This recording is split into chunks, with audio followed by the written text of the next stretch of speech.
Tinokukwazisai muri yeZimbabwe kusangana kwatiri kuita nhasi rimwe zuva. Kana ndisati ndataura nezve institution iyi ndinofunga Paul Matavire hanzi chando chinouraya. Iye zvinezvi kana manzwa nezvechando chinouraya zvinoreva kuti tamugweru. Nhasi unokati negweru Polytechnic. Rangu zita ndinonzi Andrew Neshamba. Senguva dzese muri yeZimbabwe tinokurudzirai kusubscribe kuDrumas Media. Drumas Media taking you to another level. Terera! Kwa Josephat! Kwa Dadoro! Kwa Wawa!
tize mutoriro dombo gukambanje zvinorambirwei paizvi kuti tinazoziva kubudisa unyanzvi hwematoro wedu pfungwa dziri panzvimbo.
Mutoriro tinoti kwete kwete kudombo tinoti kwete kwete kuguka tinoti kwete kwete kwete kwete kwete kune zvinodhaka. Ini ndonzi Resistance Mutema, ndiri student kuGweru Polytechnic ndichiita lectureship in education. Isu seGweru Polytechnic nekwaya yedu yefolk we are so happy. Ndiri kunzwa kufara kuva panzvimbo ino, ndiri kunzwa kufara nemakwikwi atanga tinawo. Takatungamirwa nasevedu seMugadza, Mr. Mugadza and Mrs. Rungano. So ndinonzwa kufara nekutenda. I thank you my team, I thank you our supporters. Kwete kubanje tinoti kwete kwete kubanje lijani bazalwane siyaphila libizo lami Junior Sibanda vela koBulawayo ePolokwane leli liqembu esihamba lalo sithanda ukuwela ukuthi ama-drugs ayingozi empilweni zethu njengama-youth. Sicela ukuthi abazali abantwana ngabe ebhasini libadingela imali ze-fees beyofunda khalathi sinjani sibadle yabona ama-drugs asontenji alimaza ingqondo into eziningi emzimbeni akakho right. Kwete kwete kwete kwete to drug and substance abuse. Ini ndinonzi Miss Tinaye Rungano, ame lecturer at Gweru Polytechnic, ndichikocha vana ve-folklore dancing ndichiasiswa naMr. Mugadza who is here. We are very happy to be participating in the first 2025 edition. Kutenda kukuru ndinokudzosera kuna principal wedu anotipa mukana wekuti tikwanise kuexpose vana ivava tumasituations anoitika akawanda zvakanyanya anoaffecta in their day-to-day life. Zvinorwadza watraina mwana wako ava artisan but haazokwanisi kuzonopedzisa akwanise kushanda ashandise maskills aawana. Saka such for us anotibatsira zvikuru kuti tikwanise kudzora vana uye ticonchentize vana kuti vazive kuti there is more to life than drugs uye kuti vazvidzivirire upenyu hwavo hugoenda mberi vakwanise kushandisa mibato yamaoko yavanowana zvakanaka paGweru Poly. Thank you so much. I hope to see you in the next editions of TFAT. Ndicho chirongwa chatakatiinacho mhuri yeZimbabwe. Ndinovimba matapirirwa zvikuru neizvo zvatakupakurirai kana kuti zvatapakurirwa nevanhu vanobva kuchando kuGweru veGweru Poly.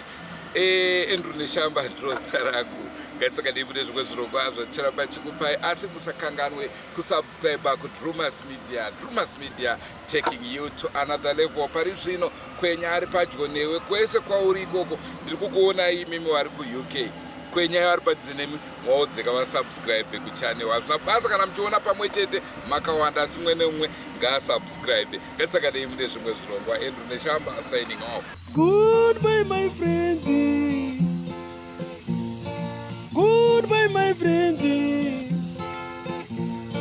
Wakamboonana tichazoonana nerimwe zuva hama dzangu.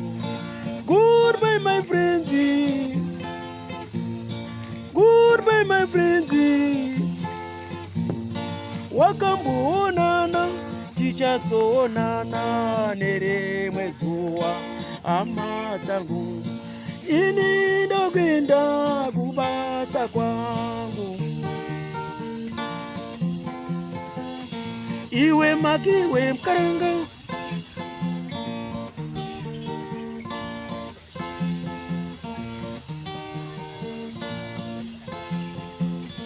Iwe makiwe mkaranga.